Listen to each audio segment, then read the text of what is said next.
welcome back to my channel and welcome to today's video. Today's video is going to be a library book haul. So these are all of the books that I currently have checked out from the library.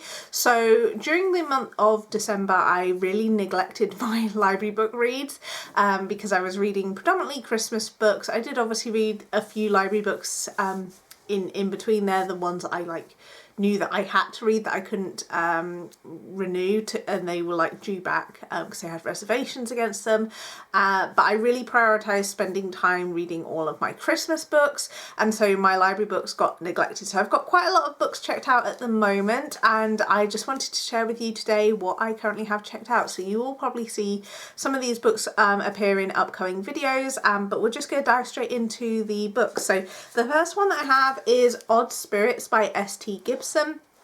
I read S.T. Gibson for the first time last year in 2025, and I really enjoyed the couple of books that I read from them.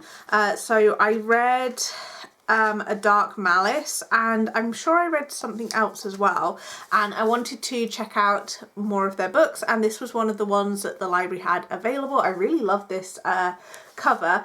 I don't really know too much about this one. I think it is obviously something to do with ghosts, but that is all I really know, to be honest. And I'm definitely interested to check this one out. This one is really short, and there is artwork in here as well. I'm just trying to see if I can't show you the end pages because it has the name of the library on it. I don't want to kind of give that away, but it has artwork inside throughout the book, and there's different art pieces. So looking forward to diving into this one. As I say, I want to read more from this author, and this was one of the ones that my library had. Then we have The Dead of Winter by Sarah Clegg. Now this is actually a non-fiction book. I don't typically read a lot of non-fiction, but this one I was really drawn by. Again, this has a really nice cover, and this is about the demons, witches and ghosts of Christmas. So I think it just talks about different legends and legends and myths surrounding Christmas, as it says, demons, witches and ghosts, and it says discover the dark side of Christmas on the back. So I just wanted to give this one a go.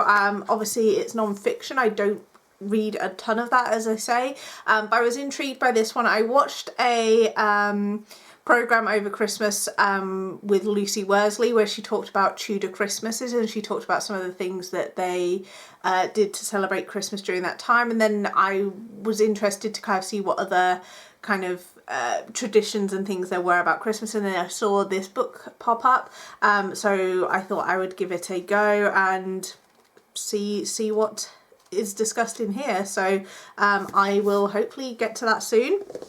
Then we have The Great Alone by Kristin Hannah. I have read a few things from Kristin Hannah. I've read The Women, The Four Winds, and have I read anything else by her, or are they the only two things I've read? Oh no, I've read Firefly Lane, and there was another one that I've read by her as well, but I can't remember what that one was called. I'll put it on the screen which one I've read, another one that I've read. But I've read a few things by her, and I do really enjoy her writing. I definitely want to read more of her backlist. I've read definitely all of her newer stuff, like her most recent releases, but her backlist, she's got quite an extensive backlist, and I want to read more from her. She writes predominantly historical fiction, and usually on different things. So The Women was set around the Vietnam War, The Four Winds was set during the Great Depression, and this one is set during the 70s by the looks of it. It's set in Alaska, 1974. Ernst Albright has returned from Vietnam, a fragile and erratic man, and when he loses another job he makes the impulsive decision to move his family to a remote corner of America's last frontier. His wife Cora will do anything and go anywhere for the man she loves, even if it means following him into the unknown. 13-year-old Lenny is coming of age in a tumultuous time, but she dares to hope that Alaska will lead to a better future for her family and a place to belong. So it sounds like it's about this story, this family that obviously moved to Alaska, which is quite a remote place, and obviously has quite very cold weather. That's kind of the lengths that I know of Alaska. It says it is an epic story of human survival and love and an intimate portrait of a family tested beyond endurance. So really looking forward to diving into this one, and I hope that I will enjoy it. Kristin Hannon's books tend to be a bit more of a emotional reads. I don't very often cry at books, but I can obviously tell when they are you know when they make you feel a bit more, but I very rarely cry. But Kristin Hannon's books definitely do lean on the emotional side of things. Then we have something like completely different, and that is Cat Dragon by Samantha Birch. I think this is a like cozy fantasy, and I'm really wanting to read more of those.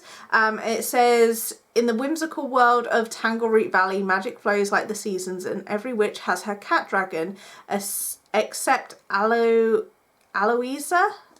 Papplewick. So it sounds like it's going to be a story about her finding her cat dragon, which sounds really interesting. I'm definitely looking forward to diving into this one. Sarah Beth Durst is quoted on the front. I think I've mentioned a few times that I really enjoyed The Spell Shop, and I really want to read more books like The Spell Shop, and this is one that I think was suggested that had similar vibes. Obviously it's not going to be the exact same story, but like has a similar sort of vibes and tones in terms of it's light and cozy. So looking forward to picking up that one. Then we have The Thursday Murder Club by Richard Osman. So this book has been around for a while. I can't remember when it came out. Let's just have a quick look. It came out in 2020, so it's been out for a few years now, and I heard of this book, and I do read some mystery thrillers. I don't read like tons, and I would say in more recent years I read less than I used to, because I read mainly romance, but I do read other genres as well. And I hadn't really had any plans to pick up this series, but I recently watched the film adaptation that came out on Netflix last year. I watched it over the Christmas period, and I really enjoyed the film, so I definitely wanted to check out the book and see like whether I enjoyed the books. Obviously I don't know if they do plan to do more films in this series. I hope they do, because the film was really good. But if I like the film, I have high hopes that I will like the book as well, and then I can read the other books in the series, because I think there's like 4 or 5 books out now. So I feel like it's a good time to dive into these, so I'll see how I get on with that. Then we have Leech by Hiron Ends. This one is a horror book, and I have picked this one up because I have plans to film a particular video, and this one will probably feature in that. And this one says, in an isolated chateau, the Baron's only doctor is found dead. The interprovincial medical institute immediately sends a replacement, but when the new physician investigates, it seems the doctor was hosting a parasite, something that should have been impossible, as the body was already possessed by the Institute. The Institute is here to help humanity to cure, cut, cradle and protect the species from the horrors their ancestors unleashed. For hundreds of years it has taken root in young minds and shaped them into doctors, replacing every human practitioner of medicine. But now there's competition, for in the Baron's castle, already a pit of secrets and lies, the parasite is thriving. So sounds very interesting, sounds quite ominous, so I am interested to see what I make of this. I've not really heard anyone talk about this one, but as I say, it's for a video that I plan to be working on for the next few months. Then we have The Invisible Life of Addie LaRue by V.E. Schwab. So I read Bury Our Bones in the Midnight Soil, which was my first V.E. Schwab book, and I really enjoyed it. It was a 5-star read, and I want to read more from this author, and this is one that I know is very popular. In all honesty, I'm not sure if I'm interested in some of her other books. I know like The Darker Shade of Magic duet is quite popular, in the Vicious duet, I don't know if it's got a different name, but the Vicious books, like I'm not sure if I'm actually interested in those, but I am interested in this one.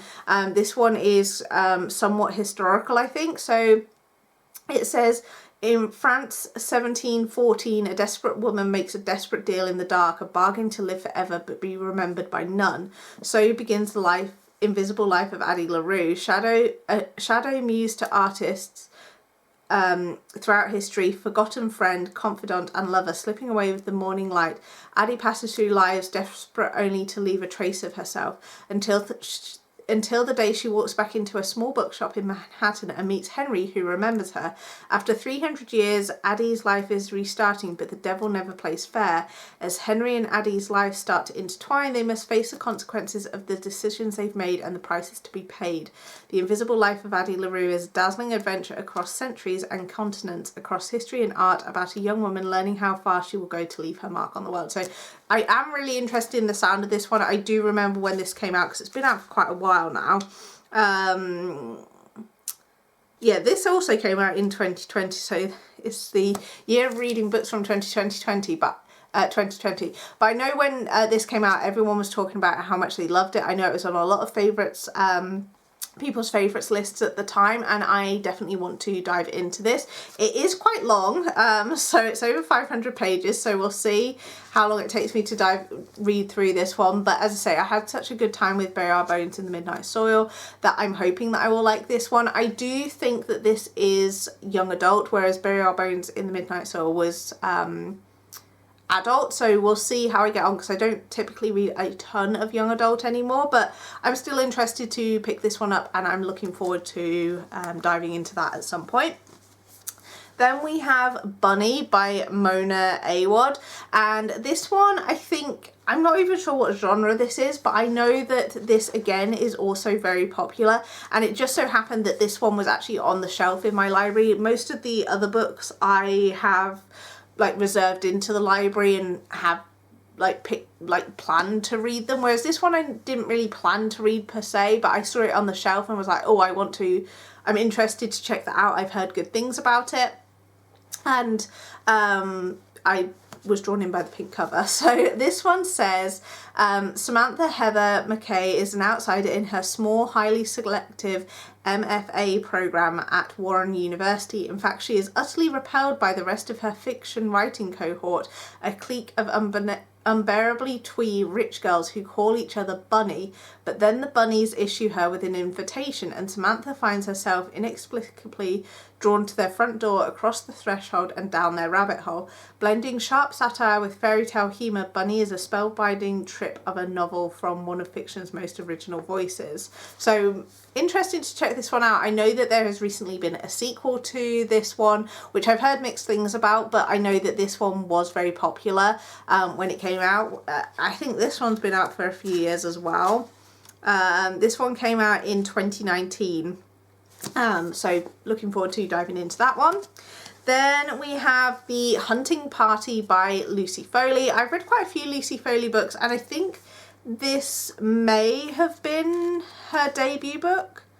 Oh no, she's had other ones out, but I think this was her debut like mystery thriller books. I think previously she'd written like historical fiction and like fiction books, and then this was her like debut into the mystery thriller genre. And I've read more of her new releases, but not so many of her older ones, and I wanted to check this one out. And this one says, in a remote hunting lodge deep in the Scottish wilderness, old friends gather for New Year.